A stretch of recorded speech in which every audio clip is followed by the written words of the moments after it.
안녕하세요. 저는 억울한 결혼 생활을 마치고 제 3의 인생을 계획 중인 40대 이혼녀입니다.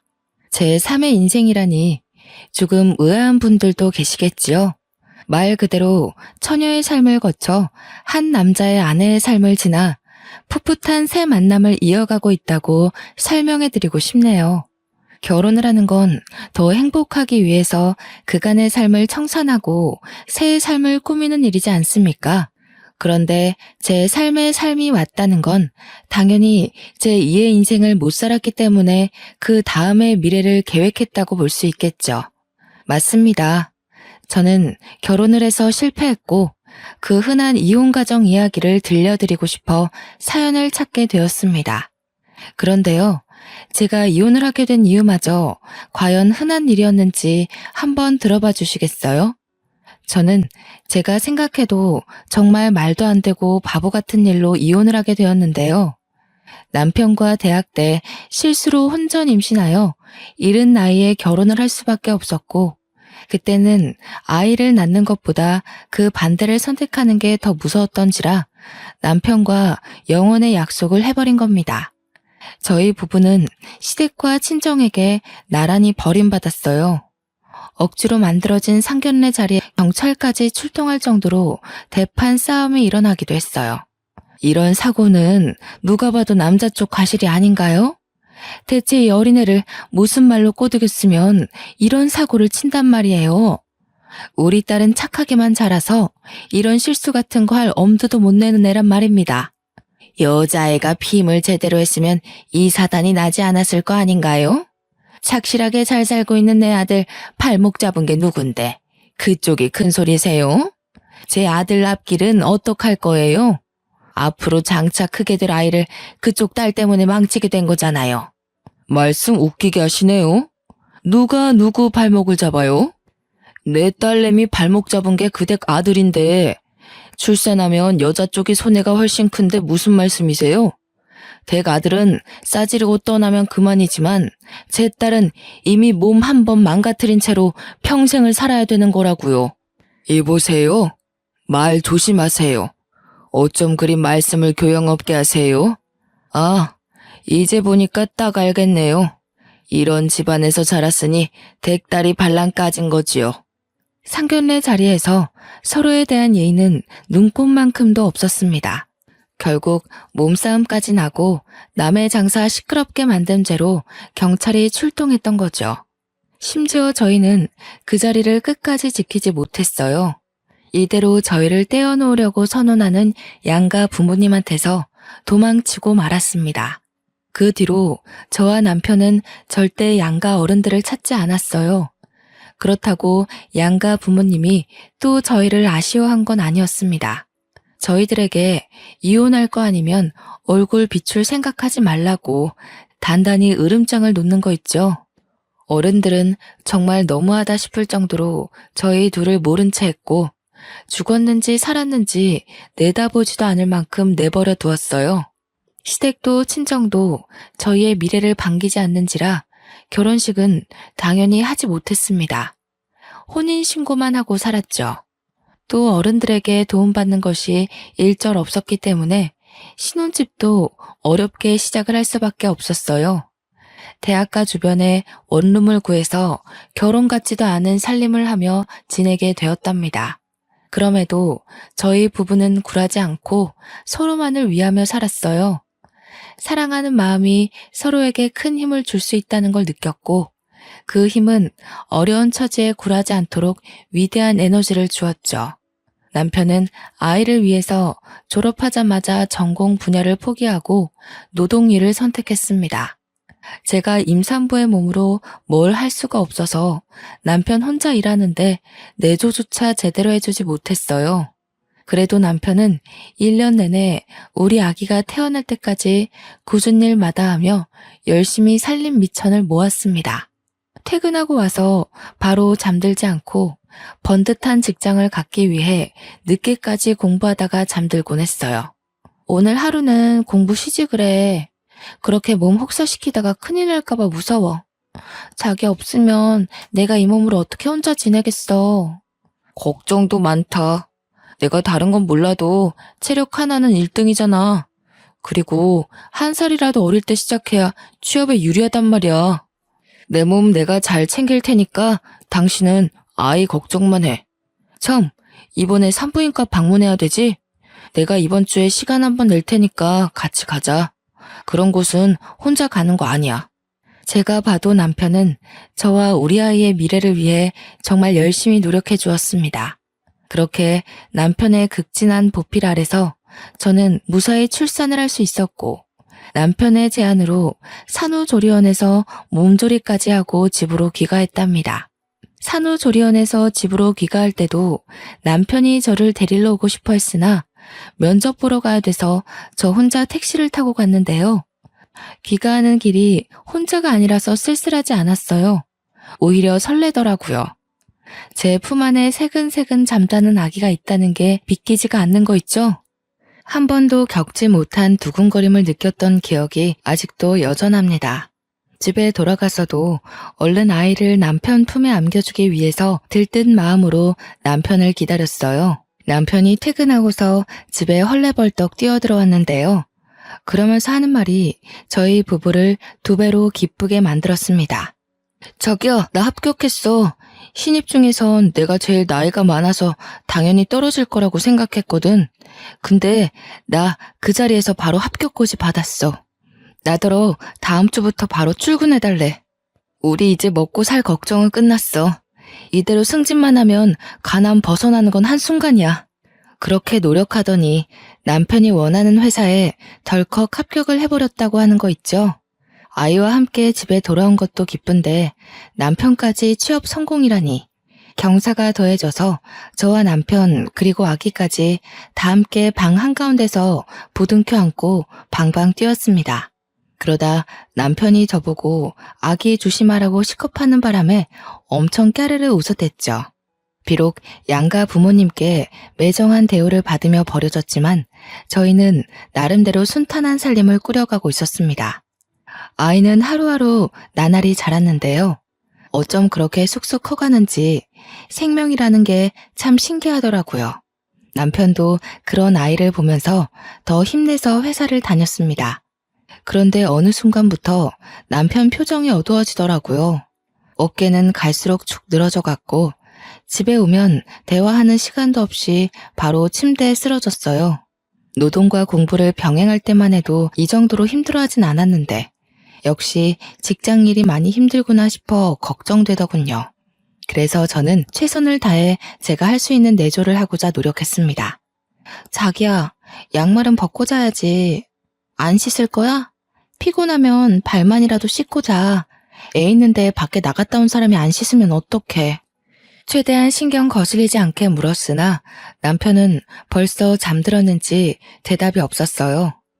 고름거리는 숨소리가 난 후에야 남편이 깊은 잠에 들었다는 걸 눈치챘죠. 결국 저는 남편 옷을 편하게 벗겨주고 양말도 벗긴 뒤 물수건을 만들어와 남편 발을 닦아주었습니다. 저도 아이만 조금 더 컸다면 같이 일을 해서 살림에 보탬이 될 수 있을 텐데 아이가 남달리 쑥쑥 크고 있다지만 아직까진 너무 어리기 때문에 어쩔 수 없이 남편만 고생해야 되는 게 늘 미안했어요. 저렇게 힘들어하는데 지금 하는 일을 길게 이어할 수 있으려나. 중간에 그만두고 이직하겠다고 하면 어쩌지? 염려되기도 했는데요. 아이까지 있는 마당에 이직은 조심하는 게 좋잖아요. 그래서 제가 할 수 있었던 건 더더욱 남편 심기 건드리지 않고 조용히 사는 거였어요. 그런데 말입니다. 아니나 다를까 남편이 한날 집에 와서 하는 말에 정말 기절초풍할 뻔했습니다. 남편이 친구와 함께 창업을 하기로 했다면서 사업 계획을 저한테 들려주는 거 아닙니까? 신이 나서 흥분한 채 얘기를 해주는데 누가 보면 복권이라도 당첨된 줄 알았죠. 자기야, 그런 건 돈 있는 사람들이나 하는 거 아니야? 우리 형편에 무슨 사업이야. 아직 애가 유치원도 안 갔는데 사업하다 밥줄 끊기면 애는 어떻게 키워. 자기가 바깥일을 잘 몰라서 그래. 돈이 없으니까 돈벼락 터뜨리려고 하는 게 사업이지. 요즘 대출 없이 사업 시작하는 사람 없어. 우리 형편만 할 때 다 사업 기반 쌓는다고. 당시 제가 사업이란 걸 잘 몰랐던 거 맞아요. 제 주변에 친구들도 월급쟁이만 있었지 사업하는 사람은 없었으니까요. 뭘 잘 모르니까 대꾸를 못하고 있었는데 남편이 연이어 하는 말에 이건 좀 아니지 않나 싶었어요. 대출은 친구가 받는다고 해서 내가 매달 친구한테 돈을 붙여줘야 돼. 그럼 우리 생활비를 조금 아껴야 될 것 같은데. 괜찮지? 생활비를 줄여야 할 정도야? 앞으로 애한테 들어갈 돈이 한두 푼이 아닌데 대출금으로 얼마나 보내줘야 되는데? 150만 원. 몇 달만 빠삭하게 살면 금방 돈방 속에 앉을 수 있을 거야. 우리 이 월세방 빨리 탈출해야지. 자기 말대로 애는 쑥쑥 크는데 언제까지 이런 집에서 지내려고. 아무리 그래도 그렇지 남편 월급이 300 조금 넘거든요. 그런데 150만 원을 친구한테 줘야 된다니요. 그럼 150만 원으로 저희 세 식구가 생활해야 되는 거나 마찬가지인데 우리 집 생활비랑 관리비 월세까지 빼면 남는 돈이 거의 없는 실정이었습니다. 걱정 마. 안 망해. 친구도 사업하는 형님 조언 얻고 시작하는 거라서 이 계통에서 실패하기 쉽지 않다더라고. 나 믿지? 나 정말 자기랑 우리 아이 잘 키우고 싶어. 그동안 직장 일하면서 다 죽어가던 남편이 다시 활기친 얼굴로 의욕을 보이는데 제가 차마 더는 말릴 수가 없더군요. 게다가 남편은 그동안 저를 거의 없는 사람 취급할 정도로 집에 오면 기절하기 바빴거든요. 아침에도 일어나면 대충 제가 차려주는 밥만 먹고 정신없이 출근 나가기만 했고요. 그런데 친구랑 사업한다고 밝히고 나서부터는 저와 아이한테도 다시 예전만큼의 관심을 보여주는 겁니다. 그렇게 에너지가 생긴 사람한테 감히 그 끈기를 망쳐가면서까지 하지 말라고 제지할 수가 없었다는 거죠. 결국 남편은 며칠 후 하던 일을 그만뒀다면서 친구와 사업체를 차렸고 그 사업을 이유로 술자리도 많아져 야근도 많아져 심지어 외박을 하는 경우까지 생겼습니다. 집에 들어올 때 한 번은 일이 그렇게 바쁘냐고 물어본 적이 있었는데요. 남편 말로는 시작 단계라서 눈코 뜰 새 없이 바쁘다고 하네요. 다시 바빠지니 남편은 또 아이를 안 들여다보는 겁니다. 아이가 유치원 들어가기 전까지 내내 관심이 없었어요. 제가 아이한테 들어가는 돈 때문에 언급을 하면 그때서야 아이가 그만큼 컸다는 걸 알 정도였습니다. 남편이 사업을 시작한다고 한 때가 아이가 기어다닐 때였는데 그런 아이가 유치원 입학을 앞둘 때까지도 남편은 사업에 성공하지 못했고 저희 식구는 계속 150만 원의 돈으로 생계를 꾸렸어요. 그렇다 보니 남편은 여전히 바빴고요. 안 들어오는 날만 갈수록 많아졌죠. 한 번은 남편이 야근으로 늦는다는 말을 했을 때 아이가 경기를 일으켜서 급히 병원을 찾았는데요. 아이가 잘못될까봐 너무 무서워서 떨리는 마음으로 남편한테 전화를 했는데 몇 번을 해도 안 받는 겁니다. 결국 그 무서운 순간을 저 혼자 다 해결하고 나서야 남편한테 전화가 오더라고요. 저는 너무 놀라고 겁났던 순간을 회상하면서 남편한테 원망 섞인 화를 표출했어요. 도대체 왜 이렇게 전화를 안 받아? 내가 얼마나 무서웠는지 알아? 지금 지웅이 병원에 있다고. 뭐가 얼마나 바쁘길래 내 전화를 안 받을 수가 있어? 지웅이한테 무슨 일 생긴 거야? 병원이라니 애가 어디가 안 좋길래. 아니다. 내가 지금 그리 갈 테니까 병원 주소 불러봐. 남편은 그제서야 병원에 찾아왔는데 경기 때문이라는 말을 해주니 긴장했던 몸에 축 힘을 빼면서 느닷없는 대답을 하더군요. 난 또 뭐라고. 애들이면 대부분 다 겪는 일이잖아. 그게 무슨 큰일이라고 바쁜데 전화라고 난리야. 넌 엄마라는 사람이 육아에 대해서 그런 정보도 공부 안 했어? 뭐? 애가 눈이 뒤집어지고 몸이 빳빳하게 굳는 게 그게 별일 아니라고? 나 정말 우리 애 어떻게 되는 줄 알고 얼마나 놀라는지 알아? 당신은 그 정도로밖에 말 못해. 당신도 지웅이 부모잖아. 의사 선생님이 늦게 대처하면 큰일이 될 수도 있다고 하셨어. 아이 걱정은 저만 한다는 생각에 기가 막혔지만 한편으로는 남편 말대로 정말 제가 엄마 자격이 없나 우려가 되기도 했습니다. 아이가 발에 링거를 꽂고 누워있는 걸 보는데 기분이 너무 울적하고 슬펐습니다. 남편 말대로 제 탓이 맞는 것도 같았습니다. 남편은 사업으로 바쁜데 저는 육아한다고 집에만 있는 사람이잖아요. 제가 아이한테 더 신경 쓸 수밖에 없는 여건인데 너무 놀란 나머지 저도 모르게 남편에게 책임을 나누려 했나 봐요.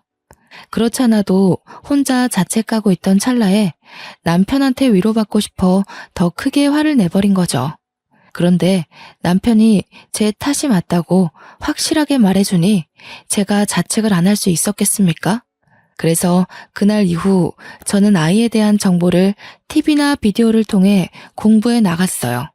아이를 업고 외출을 하여 도서관에서 책을 빌려오기도 했죠. 덕분에 저는 아이를 좀 더 건강하게 케어할 수 있었습니다. 그러나 정작 문제를 일으킨 건 우리 아이가 아니라 바로 남편이었는데요. 아이가 유치원을 들어가게 될 무렵 남편이 일을 늦게 끝내고 와서 새벽에 하는 말이 정말 어처구니가 없었어요. 다짜고짜 저를 앉혀두고 이혼을 하자고 하는 게 아니겠습니까? 우리 사이에 이혼을 할 만큼 별다른 문제가 있었던 것도 아니고 서로 얼굴 못 보는 날이 많기도 했으나 남편이 집에 온 날 다툰 적도 그다지 없었어요. 그런데 이혼이라뇨. 지금 뭐라고 했어? 뭐? 이혼? 내가 당신한테 뭐 크게 잘못했어?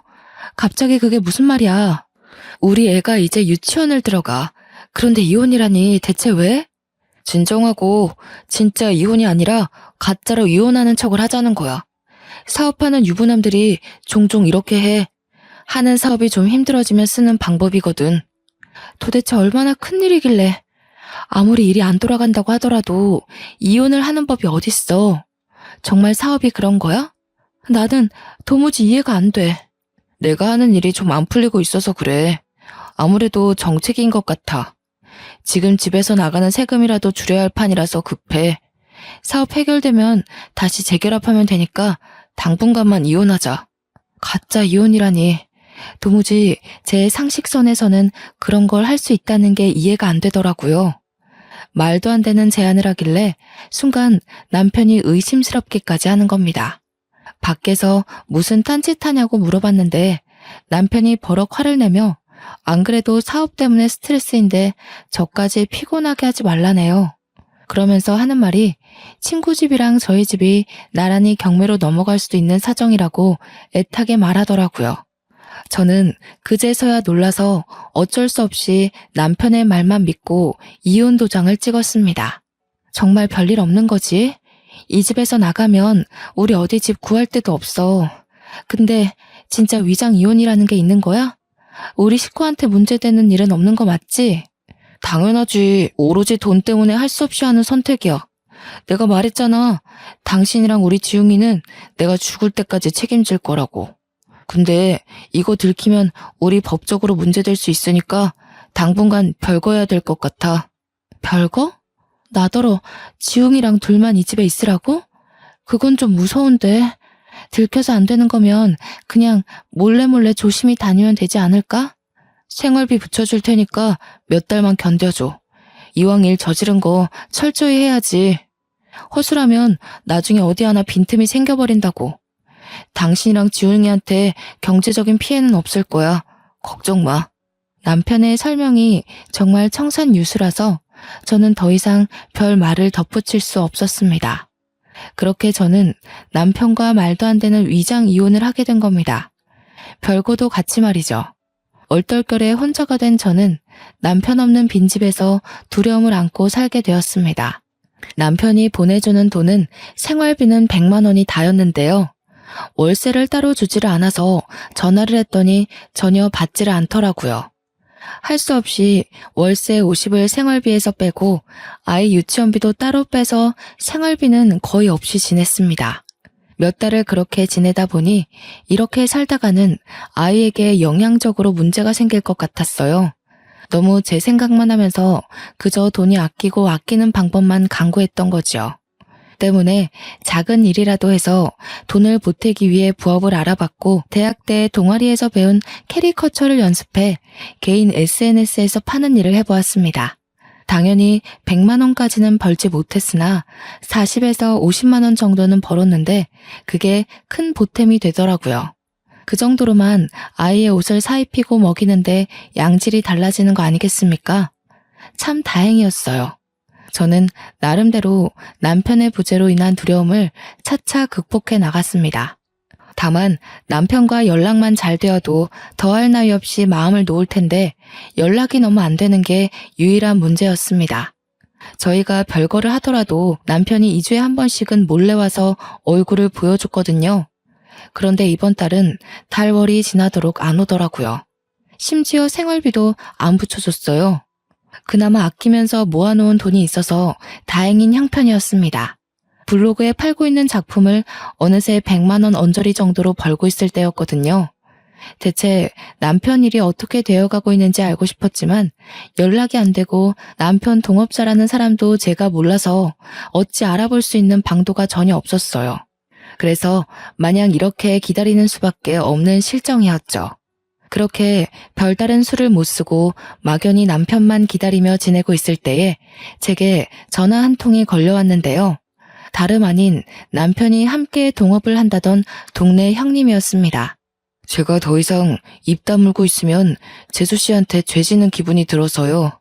사실은 저랑 태수 사업한 적 없다는 거 알려드리려고 연락했습니다. 제가 태수 있는 주소를 드릴 테니 한번 찾아가 보세요.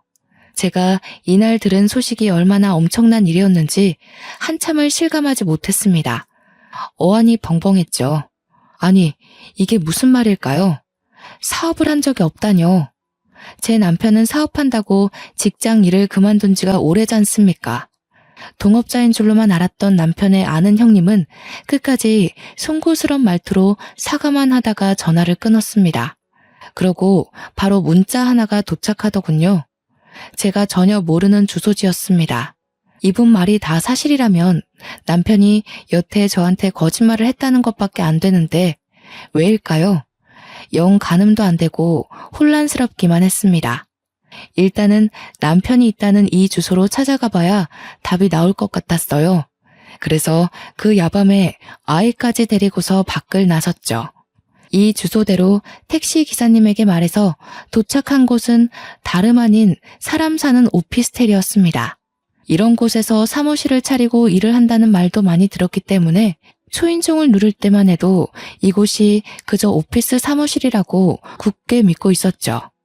그러나 문을 열어준 남편과 남편이 안고 있는 웬 남자아이를 보곤 제 신뢰가 한순간에 바닥을 치고 말았습니다. 저는 너무 놀라서 아무 말도 못하고 멍청하게 남편과 그 아이를 번갈아 보기만 했어요. 남편도 저를 보고 상당히 깜짝 놀라더라고요. 당신이 여길 어떻게... 누가 알려줬어? 이 먼 길을 지웅이까지 데리고 온 거야? 찬우야, 잠깐만 엄마한테 가 있어. 남편이 찬우라고 부르며 내려놓은 아이는 남편에게 아빠라고 부르고 있었습니다. 우리 아이와 나이가 비슷한 또래거나 1살 정도 어려 보였어요. 그렇다는 말은 남편이 제가 임신 중일 때 이미 바람이 났다는 거잖아요. 도무지 정리가 안 되는 수많은 상황이 쓰나미처럼 들이닥쳐 머리가 어지러웠습니다. 이게 다 뭔가 싶었어요. 너무 충격이라 상황을 아예 모르고 싶을 정도였죠. 그러나 저는 이미 남편이 저지른 짓을 알 수밖에 없었고 남편이 저와 제 아들에게 무슨 잘못을 저질렀는지 눈치채버리고 말았네요. 한 가지 딱 명확한 사실이 있잖아요. 제 남편이 불륜을 저질렀다는 거. 당신 사업한다고 거짓말하고 두 집 살림하고 있었어? 나보고 가짜 이혼하자고 설득하더니 위장이 아니라 진짜 이혼을 요구했던 거였어? 날 속인 거야?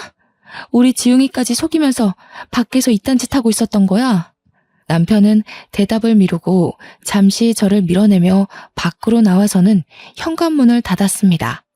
저희는 그 앞에서 이웃집 다 들릴 만큼 시끄럽게 다투게 되었어요. 그래, 우리 이혼한 거 맞아.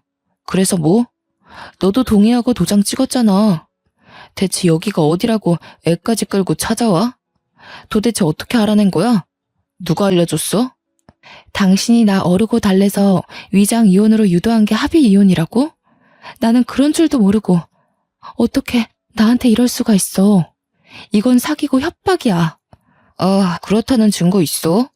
우리 이혼 과정에 사기가 있었다는 증거가 있냐고. 이쯤 되면 알아서 눈치채야 되는 거 아니냐? 미련하게 몇 년 동안 생활비 받아가면서 나를 기다린 네가 바보인 거야. 너도 네 아들도 그냥 버림받은 거라고. 설마 사실은 알고 있었으면서 일부러 생활비 받으려고 모른 척했던 건 아니지? 소름 끼치는 남편의 이면에 저는 결국 참지 못하고 남편의 귀싸대기를 날렸습니다. 실내에서 마찰 소리가 강하게 울렸는데요. 소음을 신경 쓸 새도 없었고 아이가 보고 있다는 생각도 못했어요. 한 대로 모자라 한 대 더 때리고 또 때렸더니 남편이 제게 욕을 하면서 강하게 밀쳐버리더라고요. 건장한 남자가 미는 힘에 사정없이 바닥으로 벌러덩 넘어진 저를 제 아들이 다가와 안기면서 울기 시작했습니다. 이혼인 줄 알았으면 다시는 찾아오지 마. 나 이제 구질구질하게 살고 싶지 않아. 네가 시댁에서 왜 버림받았는 줄 알아? 없는 집 자식이라 그런 거야. 지금 내 와이프는 나랑 같은 회사의 팀장이거든. 우리 엄마 아빠가 아주 오화동동하더라고. 너와는 차원이 다른 여자야. 들어보니 남편은 일을 그만둔 것도 아니었어요. 다 상간녀의 입김이었죠. 제게 들어가는 생활비가 아까워서 그마저도 끊게 만든 거더군요. 상간녀는 이미 제 남편에게 아내와 자식이 있는 걸 알면서도 이 같은 짓에 동참을 했다는 거예요.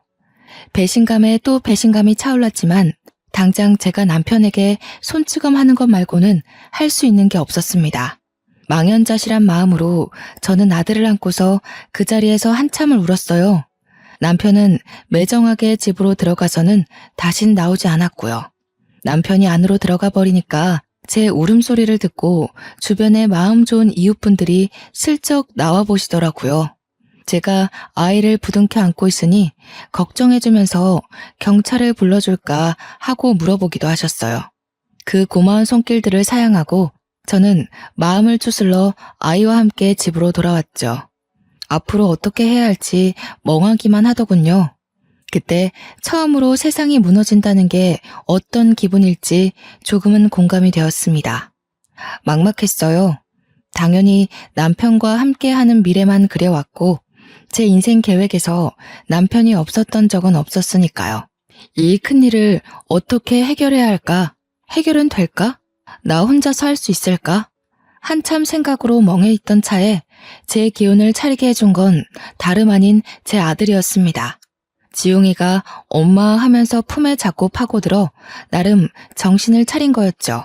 제 삶은 대부분 지용이를 위한 삶이었는데 비록 남편이 없다지만 지용이를 생각해서라도 마냥 슬퍼하고만 있을 순 없겠더라고요. 저 혼자였다면 아마 이렇게 금방 마음을 다잡을 수는 없었을 겁니다.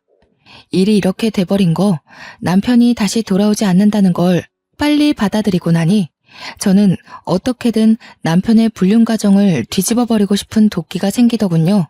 우선은 남편과의 지난 날을 자꾸만 상기시켜주는 이 집에 있는 게 싫었습니다. 짐을 챙기고 집을 나오면서 많은 생각을 했어요. 아무래도 아들이 입는 입장이라 여자인 제가 혼자서 어줍지 않은 복수를 하는 건 저한테 불리하기만 할 것 같았는데요. 그러다 보니 문득 떠오른 사실이 하나 있더군요. 친정 쪽에 외삼촌 딸이 어린 나이에 사법고시 패스한 법조인이라는 것 말이죠. 제가 결혼하기 전에 집안에서 한바탕 축제를 한 적이 있었어요. 제가 남편과 결혼하고 살면서 친정의 버림을 받았었기 때문에 연락 한 통 해본 적 없었거든요. 오로지 아들 하나만 위하고자 생각하며 이번 일로 욕먹을 각오를 하고 전화를 걸었습니다. 그거 잘 됐다. 그렇잖아도 그놈 어떻게 떼어내야 되나 내내 그 생각만 하면서 살았는데 너는 보는 눈이 없어도 너무 없었어. 그놈 딱 봐도 관상이 바람필 상이더라. 그 벌레 같은 놈 잘 떼었다. 아이고 속 시원해라. 바로 고소해버리면 돼 딸. 다른 건 걱정하지 마. 엄마 미안해. 이렇게 사는 꼴 보여주려고 그동안 연락 안 했던 건 아니었는데 내가 잘못 판단했어. 엄마 아빠 말이 맞았어. 그리고 나한테 5살 아들이 하나 있거든. 아들은 아직 아빠한테 무슨 일이 일어났는지 몰라. 다 내 탓이지 뭐. 네가 미안할 게 뭐가 있어. 다 그 막대 먹은 집안의 아들놈 때문이지. 아이고 나한테 손주가 있었구나. 애 얼른 데리고 와라. 그쪽 집안에 내 새끼 내줄 생각 추호도 없으니까. 당연히 화낼 줄 알았던 친정 부모는 저의 이혼을 기다렸던 사람처럼 가슴을 쓸어내리셨어요. 제가 이미 결혼을 해버린 건 어쩔 수 없다고 생각하셨고 이혼녀 꼬리표를 달게 되더라도 이혼을 바라셨던 거죠. 이래서 어른이 하는 말 들으면 자다가도 떡이 생긴다는데 그냥 전해지는 속담이 아니었네요. 남편이 그렇게 떵떵거리면서 시댁이 저를 뭣도 없는 거지로 본다고 했던 것처럼 저희 친정도 사위를 능력 없는 빈털터리에 카사노바로 봤던 것입니다. 이런 사실도 모르고 남편이 의기양양했다고 생각하니 우습더군요. 보나마나 남편과 상간녀 또한 제 꼴이 날 거라고 확신합니다. 한 번 바람핀 놈은 두 번, 세 번 같은 일로 같은 결과를 낳을 테니까요. 친정 부모님의 부름에 저는 마음 놓고 아들과 함께 친정에 찾아갔습니다. 친정 부모님은 그날 제 아들을 처음 만났는데요. 엄마랑 아빠가 손주를 이렇게 좋아하는지 몰랐어요. 지용이를 얼마나 예뻐하던지 남편은 하나도 안 닮고 저를 쏙 빼닮았다며 더 좋아했죠. 그리고 다음날 바로 친정 부모님이 외삼촌 딸을 만날 수 있도록 자리를 마련해 주었습니다. 저는 시간 내어 외삼촌 집을 찾아갔고 저녁 한 끼를 같이 먹으며 제 사정을 모두 설명했죠. 아무리 식구라고 하더라도 제 개인적인 일이라서 당연히 변호사 선임 비용을 마련해 놨는데요. 그런데 이게 웬일입니까? 놀랍게도 외삼촌 딸이 상대 로펌 기업의 부서 팀장으로 있는 사람과 결혼한 사이라고 하네요. 비용은 당연히 받을 생각 없다면서 더 유능한 변호사인 자기 남편을 소개해 줄 테니 위자료를 있는 대로 뽕 뽑아 먹게 해주겠다고 하는 거 아니겠어요? 전문가 말씀이라서 그런지 굉장히 믿음직스럽고 힘이 되더라고요. 덕분에 저는 돈 한 푼 안 들이고 최고 변호사를 등에 업게 된 거죠. 사촌의 남편은 역시 능력이 출중한 변호사라 그런지 일 처리 능률이 남달랐습니다. 위장 이혼이었다는 정황은 밝히기가 어려울 수 있으나 상간녀 소송이 가능하고 시댁에서 모든 사실을 알고 있음에도 방조한 책임은 거액의 벌금으로 판결 내릴 수 있으며 남편의 두 집 살림 부정행위가 특히 위자료를 최대치로 올릴 수 있는 수단이 될 거라네요. 아마 이걸 밝히는 과정에서 잘만 파고든다면 위장 이혼 사실을 끌어낼 가능성도 없지 않다고 했습니다. 이 같은 판례가 3년 전에 위자료 1억을 받은 적이 있다면서 저보고도 충분히 가능하다고 했죠. 심지어 지금은 그 사이에 법이 보다 더 냉철하게 개정되어 더한 위자료를 뜯어낼 수도 있다고 해요. 그러니까 아이 지용이에 대한 미래는 전혀 걱정하지 말라고 확신을 주었습니다. 너무 감사하고 큰 힘이 되었죠. 덕분에 저는 1억에 가까운 위자료를 받고 소송을 마무리했습니다. 남편이 전화가 와서 욕을 많이 했어요. 제가 차곡차곡 준비를 해서 소송을 한 거라 빈틈이 없었기에 급하게 변호사를 선임했던 남편에겐 당연히 갑작스런 상황이었을 수 있겠죠. 그 일로 상간녀와도 크게 다투었다고 들었습니다. 남편과 통화를 하던 도중 옆에 상간녀가 함께 있었는지 저를 내버려 두고 둘이서 다투는 소리를 들은 적이 있는데요. 네가 생활비 끊으라는 말만 안 했어도 얘가 소송하는 일은 없었어. 그러게 내가 돈 부분은 시간 두고 차차 해결하자고 했지. 네가 서두르는 바람에 이 모양이 된 거 아니야. 뭐라고? 당신 지금 내 탓하는 거야? 당신도 그 여자한테 들어가는 돈 아까워했잖아. 이제 와서 소송당하니까 왜 딴 말해? 지금 그게 아들 듣는 앞에서 할 소리야? 그래서 나랑 살림 차린 거 후회하는 거냐고. 네가 행동 거지를 똑바로 했으면 내가 이러겠냐고. 너 때문에 우리 집이 망한 거나 다름없어. 당장 처가 식구들한테 돈 달라 그래. 내 돈 빠져나간 거 네가 다 해결하라고. 그날 둘이 한참이나 언성 높이면서 싸우더라고요. 중간에 아이가 우는 소리까지 들렸는데 남편이 그 아이한테도 조용히 하라며 소리를 치는 거 아니겠습니까? 안 그래도 머리 아파 죽겠는데 찬우 입 좀 막아봐. 우는 꼴 보기 싫으니까 데리고 나가던가. 정신없어. 누굴 닮아서 저렇게 목청이 큰 거야? 당신 미쳤어? 당신 아들한테 그게 무슨 막말이야. 왜 우리 찬우한테 애먼 욕을 하냐고. 나가려면 당신이 나가. 여기 내 집이야. 오, 그래. 내가 나갈게. 집구석 한번 잘 돌아간다. 내가 여기서 나가면 너랑도 끝인 줄 알아. 네가 어디 나 없이 혼자 애 키울 수 있을 것 같아? 내가 너 회사에 다 소문낼 거야. 내 가정 망친 불륜녀라고. 둘은 거액이 나가는 바람에 서로 굉장히 예민해진 듯 했습니다. 원래부터 시댁이 잘 사는 집이 아니었거든요. 그냥 외동 남편 하나 먹여 살릴 수 있는 정도의 평범한 가정이었어요. 그래서 시댁이 돈 많은 집안의 며느리를 원했고 그 조건에 상간녀가 부합했다는데 결국 그 상간녀랑 저렇게 되는 바람에 그나마 있는 돈까지 털려버린 꼴이 된 거죠. 시댁은 억대의 재산이 통장에 찍힌 걸 본 적도 없는 사람들이에요. 그런 사정에서 제게 큰 위자료를 주는 바람에 빚까지 지게 된 겁니다. 한 번은 결혼 생활 내내 전화라고 논 적이 없던 시댁에서 이혼하고 나니까 연락이 왔더라고요. 안 받으려다가 너무 끈질기게 연락이 와서 한 번 받았더니 아쉬운 소리를 하대요. 지웅애미야, 우리가 결혼 반대했을 때 상처 많이 받았지? 이 늙은 사람들이 뭘 알고 그랬겠니? 지난 날은 용서해주면 안 될까? 내가 보니까 너만한 며느리가 없더라고. 재원이가 어디서 이상한 여자를 데려와서는 집안을 빈털터리로 만들어버렸다. 그만 돌아와주면 안 되겠니? 죄송한데요. 이미 저랑 재원씨 관계는 종결났어요. 그리고 아쉬운 마음에 이제야 용서 얘기를 하시는 것 같은데요. 여자도 여자지만 재원씨가 그 집을 빈털터리로 만든 거예요. 남 탓 좀 그만하시고 남으로부터 형편 피하려는 생각도 제발 좀 작작하세요. 네가 화났다는 거 충분히 이해한다. 우리가 다 잘못했어. 우리 재원이랑 다시 재결합만 해주면 내가 무슨 수를 써서라도 너희들 잘 먹고 잘 살도록 도와주마. 내가 너 말고 무슨 며느리를 드리겠니? 이봐요. 저랑 상견례 이후로 얼굴 본 적도 없지 않아요? 언제 봤다고 자꾸 며느리래요? 그리고 흙탕물인 줄 알면서 그걸 한 번 더 밟는 사람들이 어디에 있답니까? 제 번호 재현씨가 알려준 것 같은데 재현씨가 대신 저 붙잡아 달라고 했나 보죠? 똑똑히 말씀드릴게요. 아줌마 아들 최악이니까 다신 엮이는 일 없게 해달라고 하세요. 전화를 끊기 전 시모가 자기 분에 못 이겨 소리를 쳤는데 옆에서 전 남편이 시모를 말리는 소리가 들리더군요. 여보, 우리 엄마 말고 나랑 얘기 좀 해. 한 번만 만나주라. 아니, 나한테 한 번만 기회를 줘. 내가 잘할게. 당신만 돌아와준다고 약속하면 그 여자 내가 당장 처리할 수 있어.